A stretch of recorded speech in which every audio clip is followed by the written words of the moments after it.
ನಾಳೆ ಫಸ್ಟ್ ಕ್ಲಾಸಾಗಿ ಮಾಡ್ಕೊಳ್ತಕ್ಕಂಥ ಅಮಾವಾಸ್ಯೆ ಬೆಳಗ್ಗೆ ಪೂಜೆ ಅಂತಕ್ಕಂಥದ್ದು ನೈವೇದ್ಯ ಬೇರೆ ಸಪ್ರೇಟ್ ಇದೆ. ನಾಳೆ ಅನುಕೂಲವಾಗಿರ್ತಕ್ಕಂಥ ಅಮಾವಾಸ್ಯೆ ದಿವಸ ಏನು ಮಾಡಬೇಕು, ಹಂಡೆ ಒಲೆಯವರಿಗೆ ಪೂಜೆ ಮಾಡ್ತಕ್ಕಂಥದ್ದು ಬಹಳ ಮುಖ್ಯ ಆಗಿರ್ತಕ್ಕಂಥ. ನರಕ ಚತುರ್ದಶಿ ಮರುದಿವಸ ಅಮಾವಾಸ್ಯೆ ಇವತ್ತೇ ಇರ್ಬೋದು, ಆದರೆ ಪೂಜೆ ಲಕ್ಷ್ಮೀ ಪೂಜೆ ಇವತ್ತೇ ಮಾಡ್ಕೊಂಡ್ಬಿಡ್ಬೇಕು, ನಾಳೆ ಸಾಯಂಕಾಲದವರೆಗೂ ಇರಲ್ವಲ್ಲ ಅಮಾವಾಸ್ಯೆ. ಅದಕ್ಕೋಸ್ಕರ ಇವತ್ತು ಸಾಯಂಕಾಲ ಪೂರ್ತಿ ಇರೋವಾಗ ಕತ್ಲಲ್ಲಿ ಯಾವತ್ತು ಪೂರ್ತಿ ಅಮಾವಾಸ್ಯೆ ಇರುತ್ತೋ ಅದೇ ಅಮಾವಾಸ್ಯೆ ಲೆಕ್ಕ. ಯಾವತ್ತು ಪೌರ್ಣಮಿ ಕತ್ಲಲ್ಲಿದ್ದರೇ ವಿಶೇಷತೆ. ಸೊ ಬೆಳಗ್ಗೆ ಹೊತ್ತು ಪೂಜೆ ಮಾಡಿದಾಗ ನಾಳೆ ಅಮಾವಾಸ್ಯೆ ಸಾಯಂಕಾಲ ಇಲ್ಲದೆ ಇರೋದ್ರಿಂದ ನಾಳೆ ಅಮಾವಾಸ್ಯೆಗೆ ಏನು ಮಾಡಬೇಕು, ಹಂಡೆ ಒಲೆಯವರಿಗೆ ಪೂಜೆ ಮಾಡಬೇಕು. ವಿಶೇಷ ಅಂದರೆ ಆ ಹಂಡೆ ಒಲೆ ಕೆಲವ್ರಿಗಿರುತ್ತೆ, ಕೆಲವ್ರಿಗಿರಲ್ಲ. ಅದನ್ನು ಮಾಡಿದಾಗ ನಿಮ್ಮ ಹಳೆಯ ಬಟ್ಟೆಗಳನ್ನು, ನಿಮ್ಮಲ್ಲಿರ್ತಕ್ಕಂಥ ದಾರಿದ್ರ್ಯವನ್ನು, ಮನೇಲಿರ್ತಕ್ಕಂಥವ್ರ ದೃಷ್ಟಿಯನ್ನು ತೆಗಿಬೇಕು ಅನ್ನೋದು ಒಂದು ಪದ್ಧತಿ ಇದೆ. ಅದಕ್ಕೆ ಹೇಗೆ ಅಂದರೆ ಕೆಲವರು ಬೈಲಲ್ಲಿ ಹೋಗ್ತಾರೆ, ಕೆಲವರು ಹೊರಭಾಗದಲ್ಲಿ ಹೋಗ್ತಾರೆ, ಹಸುಗಳನ್ನೆಲ್ಲ ವಿಶೇಷವಾಗಿ ಕಿಚಾಯಿಸ್ತಕ್ಕಂಥ ಅವಕಾಶಗಳು ಮಾಡ್ಕೊತಾರೆ, ಅಗ್ನಿ ದಹನ ಪರಿವರ್ತನೆ ಮಾಡ್ಕೊಳ್ತಾರೆ. ಯಾಕೆಂದರೆ ಬಲಿಪಾಡ್ಯಮೆಗೆ ಸಾಕ್ಷಾತ್ ಕೃಷ್ಣ ಪರಮಾತ್ಮನೇ ಆ ಹೊಸಲಿಗೆ ಬರೆದು ನಿಂತ್ಕೊತಾನಂತೆ. ಅವನ ಕೋಟೆ ಯಾರ ಕೋಟೆ? ಬಲಿಚಕ್ರವರ್ತಿ ಕೋಟೆನ ಕೃಷ್ಣ ಪರಮಾತ್ಮ. ಯಾಕೆಂದರೆ ಆವಾಗ ತ್ರಿವಿಕ್ರಮ ಆಗಿ ಅವನು ತುಳಿದು ಪಾತಾಳ ಕಳಿಸ್ಬಿಡ್ತಾನೆ. ಆ ಬಲಿಚಕ್ರವರ್ತಿ ಆವತ್ತಿನ ದಿವಸ ಬಲಿಪಾಡ್ಯಮಿ ದಿವಸ ಬರ್ತಾನಂತೆ. ಅದಕ್ಕೆ ಕೇರಳದಲ್ಲಿ ಓಣಂ ದಿವಸ, ನಮ್ಮಲ್ಲಿ ಬಲಿಪಾಡ್ಯಮಿ ದಿವಸ ಹೊರಗಡೆ ಬಂದು ರಂಗೋಲಿ ಮೇಲೆ ಒಂದು ಪುಟಾಣಿ ಸಗಣಿ ಹಾಕಿದ್ರೆ ಅವನ ಕೋಟೆ ಇದ್ದಾಗದು. ಅಲ್ಲಿ ಕೃಷ್ಣ ಕಾವಲು ಕಾಯ್ತಾನೆ ಅಂತ. ಆ ಕೃಷ್ಣ ಪರಮಾತ್ಮನ ದರ್ಶನ ಮಾಡೋಕ್ಕೆ ನೀವೇನು ಮಾಡಬೇಕು, ಬಲಿಪಾಡ್ಯಮಿ ಆಚರಿಸಬೇಕು. ಸೊ ಇದೆಲ್ಲ ಹಬ್ಬದ ರೀತಿ ರಿವಾಜುಗಳು. ಆಗಲೇ ಇವ್ರು ಹೇಳಿದಾಗ 5 ದಿವಸ ಮಾಡ್ತಿದ್ರು. ಎಣ್ಣೆ ಹಚ್ಚಕ್ಕೆ ಮೊದಲು ನೀರು ತುಂಬ ಹಬ್ಬ ಅಂತ ಗಂಗೆ ಪೂಜೆ ಮಾಡೋರಿಲ್ಲ. ಜಾನುಪುತ್ರೀಂ ನದೀಂ ಶ್ರೇಷ್ಠಾಂ ಶುಭ್ರಾಂ ಮಕರವಾಹನಾಂ ದ್ವಿಭುಜಾಂ ಪದ್ಮಕುಂಭಾಢ್ಯಂ ಗಂಗಾದೇವಿ ಭಜಾಮ್ಯಂ. ಕೊನೆಯ ದಿವಸ ಪ್ರಾರ್ಥನೆ ಮಾಡ್ಕೊಂಡಾಗ ಗಂಡ ಹೆಂಡತಿ ಸುಖವಾಗಿ ಏನು ಮಾಡಬೇಕು, ಹುತ್ತದ ಪೂಜೆ ಮಾಡಿ ತೋಟದಲ್ಲಿ ಅಲ್ಲಿ ಅಡುಗೆ ಮಾಡಿಕೊಂಡು ತಿನ್ನಬೇಕು ಅಂತ ಇರುತ್ತೆ. ಸೊ ಈ ಪದ್ಧತಿ 5 ದಿವಸನ ಈ ನಡುವೆ 3 ದಿವಸ ಮಾಡಿದ್ದಾರೆ, ಇನ್ನೊಂದು ದಿವಸ ಒಂದೊಂದೇ ಮಾಡಿಬಿಡ್ತಾರೆ.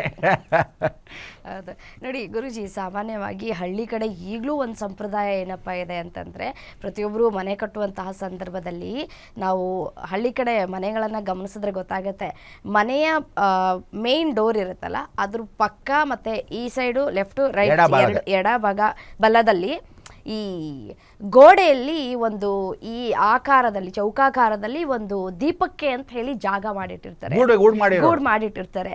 ಅಲ್ಲಿ ಗೂಡು ಮಾಡಿಟ್ಟು ಅಲ್ಲಿ ಪೂಜೆ ಮಾಡ್ತಾ ಇದ್ದಾಗ ಬಹಳಷ್ಟು ಒಳಿತಾಗ್ತಾ ಇತ್ತು ಅಂತ ಕೇಳ್ಪಟ್ಟಿದ್ದೀವಿ. ಮತ್ತೆ ನೀವು ಹೇಳ್ತಾ ಇದ್ರಿ ಸಗಣಿಯನ್ನ ಹಾಕಿ ನಾವು ಪೂಜೆ ಮಾಡಿದ್ರೆ ಒಳ್ಳೇದು ಅಂತ ಹೇಳ್ತಾ ಇದ್ರಿ. ನೋಡಿ, ಸಗಣಿಯ ಜೊತೆಗೆ ಹುಚ್ಚೆಳ್ ಹೂವು ಬರುತ್ತೆ, ಅದನ್ನ ಹಚ್ತಾ ಇದ್ರು. ಬಟ್ ಈಗ ಅದೆಲ್ಲೂ ಸಿಗದೇ ಇರುವಂತಹ ಹಿನ್ನೆಲೆಯಲ್ಲಿ ಚೆಂಡು ಹೂವನ್ನ ಇಟ್ಟು ಪೂಜೆ ಮಾಡ್ತಾರೆ. ಅದೆಷ್ಟು ಮಟ್ಟಿಗೆ ಸರಿ ಅಂತ? ಚೆಂಡು ಹೂವು ಇಡಬಾರ್ದು. ಏನು ಅಂದರೆ ಸಾಧಾರಣವಾಗಿ ನಡುವೆ ಎಲ್ಲರೂ ನೀನು ಶಾಮಂತಿಗೆ ಹೂವು ಸಿಗೋದೇ ಕಷ್ಟ ಆಗ್ಬಿಟ್ಟಿದೆ ಅಂದರೆ ಚೆಂಡು ಹೂವು ಅಲಂಕಾರಕ್ಕೆ ಚೆನ್ನಾಗಿ ಕಾಣುತ್ತೆ ಅಂತ. ಚೆಂಡು ಹೂವು ಇದ್ದಷ್ಟು ಏನಾಗುತ್ತೆ, ಚೆಂಡು ಜಾಸ್ತಿ ಆಡ್ತಾರೆ, ಮನೇಲಿ ಚೆಂಡು ಹಿಡಿದು ಹೋಗ್ತಾರೆ, ಹುಷಾರು ಅಂತ ಹೇಳ್ತಾರೆ. ಅದಕ್ಕೆ ಸಾಕ್ಷಾತ್ ಮಹಾಕಾಳಿಗೆ ತುಂಬ ಇಷ್ಟ ಚೆಂಡಿ ಹೂವು. ಆ ಚೆಂಡು ಹೂವು ಯಾವತ್ತು ಮನೆಗೆ ತರ್ತೀರಾ, ಈ ಶಬರಿಮಲೆ ಸೀಸನ್ಗೆ ಅಲ್ಲೆಲ್ಲ ಶುರು ಮಾಡಿಬಿಟ್ಟಿರೋದ್ರಿಂದ ಆ ರೇಂಜು ಎಲ್ಲೋ 2 ತಂದುಬಿಡ್ತಾರೆ, ಚೆಂಡು ಹೂವನ್ನೇ ತಂದುಬಿಡ್ತಾರೆ. ಅದನ್ನು ದಯವಿಟ್ಟು ಮನೆ ಒಳಗಡೆ ಭಾಗಕ್ಕೆ ಮಾತ್ರ ಅಲಂಕಾರ ಮಾಡ್ಕೊಳ್ಳಿ, ಹೊರಗಡೆ ಮಾಡ್ಕೊಳ್ಳಿ. ಮದುವೆ ಯಾವುದೋ ಅಲಂಕಾರಕ್ಕೆ ಹೊರಗಡೆ ಮಾಡ್ಕೊಳ್ಳಿ. ಮನೆ ಒಳಗೆ ಮಾತ್ರ ಚೆಂಡು ಹೂಗಳನ್ನ ದೇವ್ರ ಒಳಗೆ, ದೇವ್ರಿಗಾದರೂ ಸರಿ ಮನೆ ಗದಿ ಒಳಗಡೆ ಅಂದರೆ ಹೊಸಲಿಂದ ಒಳಗಾದರೂ ಚೆಂಡು ಹೂಗಳನ್ನ ಮನೆಗೆ ತಂದು ಹಾಕಬೇಡಿ. ಮನೆಯಿಂದ ಹೊರಗಡೆ ಏನು ಬೇಕಾದ್ರೂ ಮಾಡ್ಕೊಳ್ಳಿ. ಇರೋದನ್ನು ಮಾಡಬೇಕಲ್ಲ ಗುರುಗಳೇ ಅಂದರೆ ಅದನ್ನ ಮನೆಯಿಂದ ಆಚೆ ಇಟ್ಕೊಳ್ಳಿ. ಹೊಸಲು ಒಳಗಡೆ ದಯವಿಟ್ಟು ತರಬೇಡಿ. ಯಾಕೆಂದರೆ ಮನೇಲಿ ಗಲಾಟೆಗಳು ಘರ್ಷಣೆಗಳು ಯಾಕಾಗ್ತಿದೆ ಅಂದರೆ ಈ ಚೆಂಡು ಹೂವಿಂದ.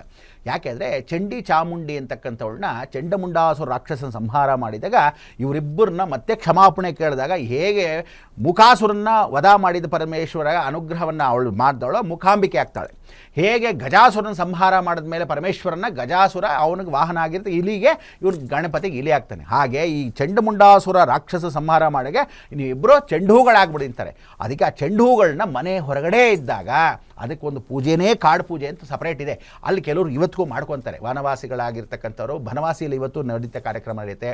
ಉತ್ತರ ಭಾರತದಲ್ಲಿರ್ತಕ್ಕಂಥ ಉಜ್ಜಯಿನಿಯಲ್ಲಿ ವಿಶೇಷವಾಗಿ ಮಾಡ್ತಾರೆ. ಅಲ್ಲಿ ಚೆಂಡು ಹೂವು ಅದೇ, ಅಲ್ಲಿ ಆಲದ ಮರ ಭಾಳ ದೊಡ್ಡ ಕಾಡು, ಆ ಜಾಗದಲ್ಲಿ ದೀಪ ಹಚ್ಚಿ ಚೆಂಡು ಹೂದ ಪೂಜೆನೇ ಅವತ್ತು ಅರ್ಚನೆನೇ ಚೆಂಡು ಹೂವಿನಲ್ಲಿ ದೊಡ್ಡ ಗೋಪುರಾಕಾರದಲ್ಲಿ ಮಾಡಿ ಫಸ್ಟ್ ಕ್ಲಾಸಾಗಿ ಪೂಜೆ ಮಾಡ್ತಾರೆ. ಅದಕ್ಕೆಲ್ಲ ವಿಶೇಷ ಇದೆ. ಸೊ ಈಗ ನೀವುಗಳ ಹೂವನ್ನು ತೊಗೊಂಬಂದಾಗ ಇವಳು ಹೇಳಿದಾಗ ಸೆಗಣಿ ಮೇಲೆ ಇರ್ತಕ್ಕಂಥದ್ದಲ್ಲಿ ಹುಚ್ಚೆಳ್ಳು ಪೂಜೆಯನ್ನು ಮಾಡಿದಾಗ ಗೋಪಾದ ಇದ್ದಾಗಿರುತ್ತೆ. ಗಣಪತಿಗೆ ತುಂಬ ಇಷ್ಟವಾದ ಹೂವು, ಅದನ್ನು ಸಿಕ್ಕಿದ್ರೆ ಇಡ್ಬೋದು, ಇಲ್ದಿದ್ರೆ ಏನು ಮಾಡ್ತೀರಾ, ಅಟ್ಲೀಸ್ಟ್ ಒಂದು ಶಾಮಂತಿ ಹೂವು ಆದರೂ ಇಟ್ಕೊಂಡು ಮಾಡಿ. ತುಳಸಿ ಮಾತ್ರ ಚೆನ್ನಾಗಿಟ್ಟು ಪ್ರಾರ್ಥನೆ ಮಾಡಿ. ತುಳಸಿ ಇವತ್ತಿಂದ ಏನು ದೀಪ ಹಚ್ತೀರಾ ಕರೆಕ್ಟಾಗಿ ಉತ್ವಾನ್ ದ್ವಾದಶಿ ಅಂದರೆ ಅದರಲ್ಲಿ ದಿವಾನ್ ಪೂರ್ಣಯ್ಯನವ್ರ ಮನೇಲಿ ಇವತ್ತಿಗೂ ಮಾಡ್ತಾಯಿದ್ರು. ಎಷ್ಟೋ ಜನ ಬೆಟ್ಟದ ನೆಲ್ಲಿಕಾಯಿ ಕೆಳಗೆ ನಾವೆಲ್ಲ ಫ್ಯಾಷನ್ನಾಗಿ ಏನಂದರೆ ಕೃಷ್ಣನ ಲೀಲೆಗಳನ್ನೆಲ್ಲ ಓದಿ, ಅಂದರೆ ಕೃಷ್ಣ ಈಗ ಹುಟ್ಟಿದ ಅಂದ ತಕ್ಷಣ ಕೃಷ್ಣ ಹುಟ್ಟಿದನ್ನ ಆಚರಣೆ ಮಾಡೋದು. ಎಲ್ಲ ಹೆಂಗಸು ಸೇರಿಕೊಂಡು ಇವಾಗ ಹುಟ್ಟಿದ ಅಂದೊಂದು ತಿಂಡಿ ತಿನ್ನೋದು.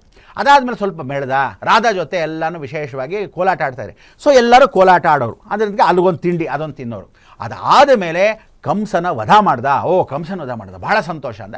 ಕಂಸನ ವಧ ಮಾಡಿದ್ದಕ್ಕೆ ಸಂತೋಷ ಆಚರಣೆ ಮಾಡಿ ಅವರು ಹಬ್ಬ ಮಾಡಿ ಅವ್ರ ಹಬ್ಬಕ್ಕೆ ಯಾತ್ರೆ ನಡೀರಿ ಹೋಗೋಣ ಅಂತ ಇದಿಷ್ಟು ನಾಟಕಗಳನ್ನು, ಕೃಷ್ಣ ಲೀಲೆಗಳನ್ನು ಎಲ್ಲ ಆಡೋರು ಅಂದರೆ ಬೆಟ್ಟದ ನೆಲ್ಲಿಕಾಯಿ ಕೆಳಗಡೆ. ಆ ಬೆಟ್ಟದ ನೆಲ್ಲಿಕಾಯಿ ಮರದ ಕೆಳಗೆ ಮಾಡೋದೇ ಉತ್ವಾನ್ ದ್ವಾದಶಿ. ಅಲ್ಲಿ ತುಳಸಿ ಕಟ್ಟೆ ಇಟ್ಟು ಅದಕ್ಕೆ ನಾವೇನು ಮಾಡ್ತೀವಿ, ಅದನ್ನೆತ್ಕೊಂಡು ಅಲ್ಲಿಡಬೇಕೆ ಹೊರತು ಏನು ಮಾಡ್ಬಿಡ್ತೀವಿ, ಬೆಟ್ಟದ ನೆಲ್ಲಿಕಾಯಿ ಗಿಡನ ಒಂದಷ್ಟು ತೊಗೊಂಡು ಆಗ ಒಂದೆರಡು ನೆಲ್ಲಿಕಾಯಿ ಆದರೂ ಇರಲಿ, ಇದೇ ಬೆಟ್ಟದ ನೆಲ್ಲಿಕಾಯಿ ಗಿಡ ಅಂತ ಗೊತ್ತಾಗ ತುಳಸಿ ಒಳಗೆ ಸಿಗಿಸ್ಬಿಟ್ಟು ಕೃಷ್ಣ ತುಳಸಿ ಶ್ರೀ ತುಳಸಿಗೆ ಎರಡಕ್ಕೂ ಮದುವೆ ಮಾಡಿ ನಮಸ್ಕಾರ ಮಾಡ್ಕೊಂಡ್ರೆ ಮಹಾವಿಷ್ಣು ಎದ್ದೋಳೋ ಸಮಯ ಅಂತ.